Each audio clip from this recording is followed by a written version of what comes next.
तर सुसूचं जागा असते ना ती छोटी होती, त्याच्यासाठी आम्हाला 1 लाख सांगितले होते डॉक्टरांनी प्रायव्हेटमध्ये, तर आम्ही एवढं करू शकत नव्हतो.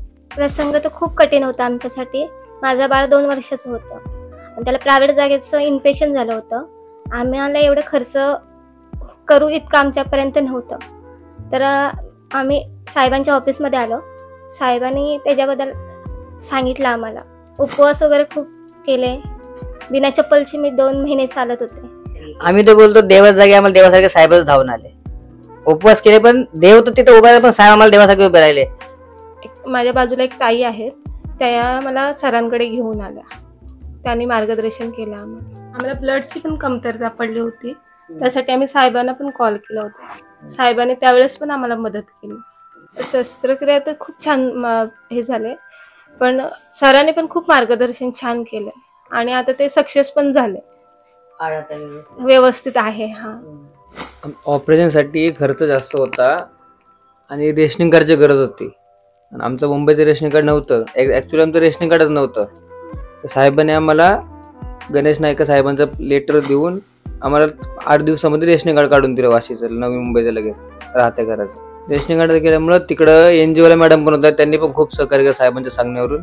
सर्जरीच्या दिवशी पण साहेब तिथं आलते, उभे राहिले येऊन, काय मदत हवी की नको, काय असेल तर मला लगेच फोन कर. साहेब कंटिन्यू मला फोन करत होते, तुला काय मदत लागेल मला लगेच फोन कर.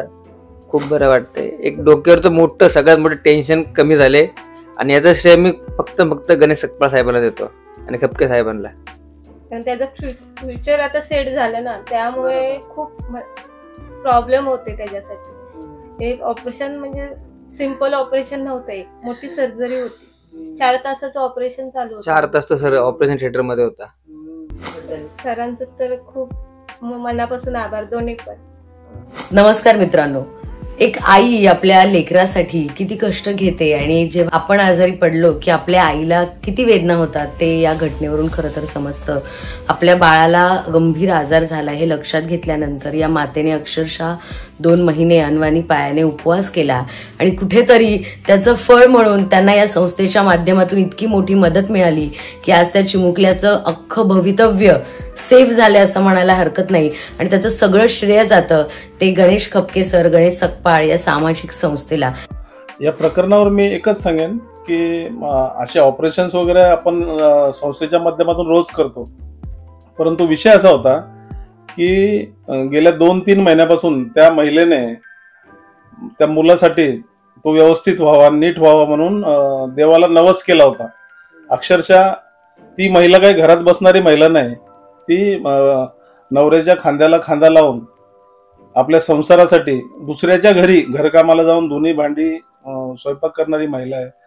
ती राहायला इथं दत्तनगरला आहे आणि कामाला ते साईबाबा मंदिराचे जे टावर आहेत, उच्चभ्रू वस्ती आहेत, त्या वस्त्यांमधल्या टावरमध्ये ती घरकामाचं काम करते आणि एवढ्या लांब एवढ्या उन्हामध्ये ती बिना चपलाची अनवाणी पायाने जात होती.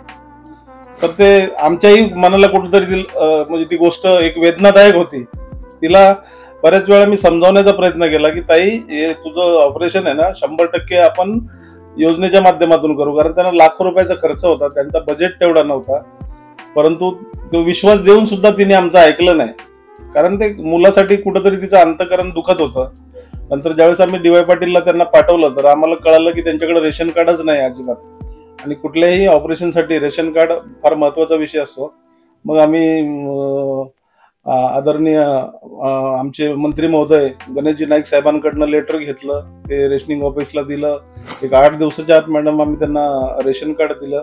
त्या रेशन कार्डच्या माध्यमातून DY पाटीलला बाळाला ऍडमिट केलं आणि खूप चांगल्या पद्धतीने त्याचं ऑपरेशन झालं आणि बाळ अगदी व्यवस्थित आहे. सर, आपल्या संस्थेच्या माध्यमातून ही एक घटना झाली. आपण अशा अनेक घटनांवरती काम करतो. म्हणजे मी स्वतः किती वेळा इथे आले, एवढ्या तुम्ही समाज कल्याणाची कामं केली, लाठीकाठीपासून ते मी आता तुमच्याशी बोलताना माझ्या लक्षात आलं की अनेक वेगवेगळ्या मुद्द्यांवरती आता तुम्ही नशामुक्ती केंद्राचं प्रशिक्षण घेऊन त्याबद्दलही सांगितलं. तर एकंदरीत आपल्या संस्थेचा प्रवास, आपलं लक्ष काय आणि याबद्दल तुम्ही थोडक्यात काय सांगा? थोडक्यात विषय असा आहे की माझी जी संस्था आहे गणेश सकपाळ सामाजिक संस्था, ही संस्था शिक्षण, आरोग्य आणि रोजगार या त्रिसूत्री कार्यक्रमावरती काम करते. शिक्षणासंदर्भात म्हणाल तर जवळपास विभागातील 50 मुलांना इयत्ता 1ली ते 9वीच्या मराठी माध्यमांच्या मुलांसाठी आदरणीय गणेशदादांनी मोफत कोचिंग क्लास, शिकवणी क्लास चालू केलेले आहेत. त्यात 50 विद्यार्थी आजही त्या गोष्टीचा लाभ घेतात. त्याच्यानंतर एक 50 मुलींना शिवकालीन युद्धकला शिकवण्यासाठी नवी मुंबईमध्ये पहिल्यांदाच आदरणीय गणेशदादांनी एक आखाडा तयार केला. त्या आखाड्यामध्ये जवळपास 50 मुली लाठीकाठी असेल, तलवारबाजी असेल, अशा शिवकालीन ज्या युद्धकला आहेत त्या मोफत शिकवण्याचं संस्थेच्या माध्यमातून आपण त्यांना मोफत शिकवतो. जेणेकरून गणेशदादांचं हेच स्वप्न आहे की अशा मुलींवरती कुणीही वाईट नजरेने त्यांच्याकडे बघू नये. मुली स्वसंरक्षणासाठी स्वतः तयार व्हाव्यात या उद्देशाने आपण ते चालू केलेलं आहे. तसेच या सर्व मुलांचा एक 6 महिन्यातून एकदा आम्ही स्पर्धा घेतो. त्यात निबंध स्पर्धा असतील, हस्ताक्षर स्पर्धा असतील, अशा स्पर्धा घेऊन त्यांना एक कार्यक्रम आयोजित करून त्यांचा गुणगौरव करतो, त्यांना बक्षिसं देतो, जेणेकरून त्यांना सुद्धा या अशा गोष्टींबद्दल एक ओढ निर्माण होते. हा झाला शिक्षणाचा विषय. आरोग्यासंदर्भात म्हणाल तर रोज गेल्या अनेक दिवसापासून माझ्या ऑफिसमधून DY पाटील हॉस्पिटलला एक बस जाते. जे गोरगरीब गरजू रुग्ण आहेत, डिलिव्हरी पेशंट असतील, ऍक्सिडेंटचे असतील, अशा लोकांवरती त्या ठिकाणी योजनांच्या माध्यमातून मोफत उपचार केले जातात, ऑपरेशन केले जातात. त्यासाठी रेशन कार्डची आवश्यकता असते. असे शेकडो ऑपरेशन आम्ही, डिलिव्हरी असतील, असं सर्व DY पाटील हॉस्पिटलमध्ये केलेलं आहे. आणि सर्वात महत्वाचा विषय असा आहे मॅडम, या बाळाचं जे ऑपरेशन झालं याला या संपूर्ण नवी मुंबईमध्ये मी असं म्हणेन की DY पाटील हे एकमेव रुग्णालय आहे की ते खरोखर गरजू लोकांपर्यंत ते जे योजना आहेत, शासकीय योजना आहेत, महात्मा फुले योजना असतील, राजीव गांधी योजना असतील, ह्या ज्या आरोग्यदायी योजना आहेत ह्या लोकांपर्यंत पोहोचवण्याचं काम DY पाटील रुग्णालय करत असतं. त्या योजना विभागाच्या श्वेता नाचरे मॅडम आहेत, त्यांच्या नेतृत्वाखाली योजना विभाग काम करतो. त्यात स्वाती मॅडम असतील, कीर्तिराज सर असतील, नेहा मॅडम असतील, अशी खूप चांगली लोक त्या ठिकाणी आहेत DY पाटीलला. म्हणूनच आम्ही लोकांना तिथं पोचून त्यांची सेवा करण्याचं काम आम्ही करतो. दुसरा विषय असा आहे रोजगारासंदर्भात. इथं बऱ्याच वेळा आपल्या विभागामध्ये मॅडम आम्ही रोजगार निर्मितीसाठी रोजगार मेळाव्याचे आयोजन केले. जवळपास आज माझ्या कार्यालयाच्या माध्यमातून 65 बचत गट, महिला बचत गट आम्ही ओपन केलेले आहेत. फक्त गटच ओपन केलेले नाही तर त्यांना केंद्र सरकार, राज्य सरकार आणि नवी मुंबई महानगरपालिका यांच्या सर्व ज्या काही योजना आहेत, शासकीय योजना, ह्या त्या महिलांपर्यंत पोहोचवण्याचं काम आम्ही करतोय. थोड्याच दिवसामध्ये महिलांना गृहउद्योग देऊन त्यांना सक्षम कसं करता येईल यावर सुद्धा आम्ही विचार करत आहोत. माझ्या बचत गटातील जवळपास प्रत्येक महिलेला 1.5 लाख रुपयाचं SBIच्या माध्यमातून 1,50,000पर्यंत लोन सुविधा आपण कमी व्याजदरामध्ये उपलब्ध करून दिलेली आहे. आणि भविष्यात सुद्धा अशीच कामं करत राहू.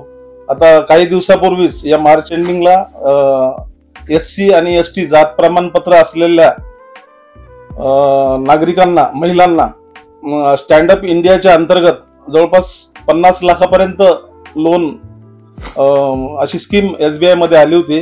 त्यावेळेस मॅडम आम्ही जवळपास 19 इर्टिगा गाड्या टूर्स अँड ट्रॅव्हलच्या, 19 कार, 4 ब्युटी पार्लरसाठी आणि 2 थेरपी सेंटरसाठी लोन SBI बँकेच्या माध्यमातून आपण या ठिकाणी महिलांना दिलेले.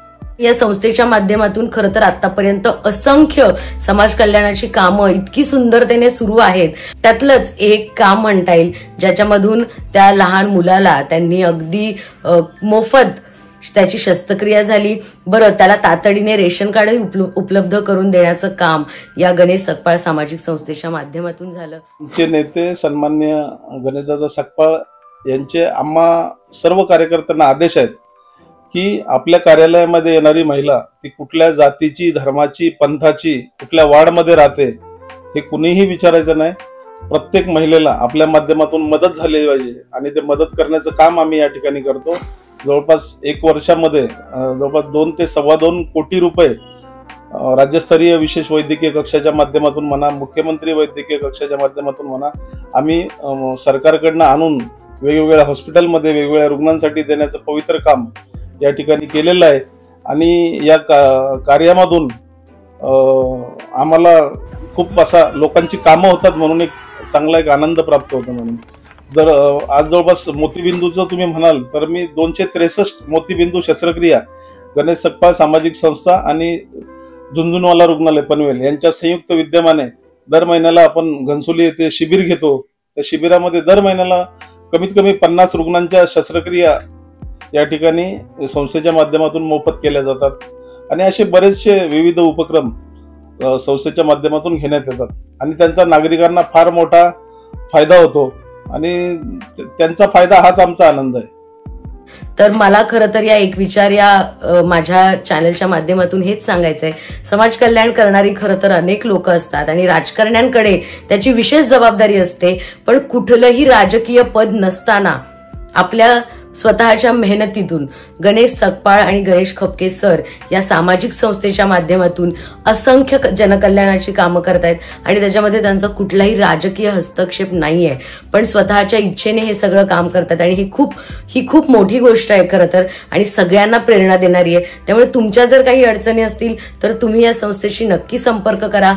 ही कल्पना तुम्हाला कशी वाटली, काम कसं वाटलं याबद्दलही तुम्ही मला कमेंट करून प्रतिक्रिया देऊ शकता आणि अशा विचारांचे व्हिडिओ, अशा समाज कल्याणाचे व्हिडिओ जास्तीत जास्त लोकांपर्यंत पोहोचवा आणि तुम्ही जर माझ्या चॅनलला सबस्क्राईब केलं नसेल तर नक्की करा.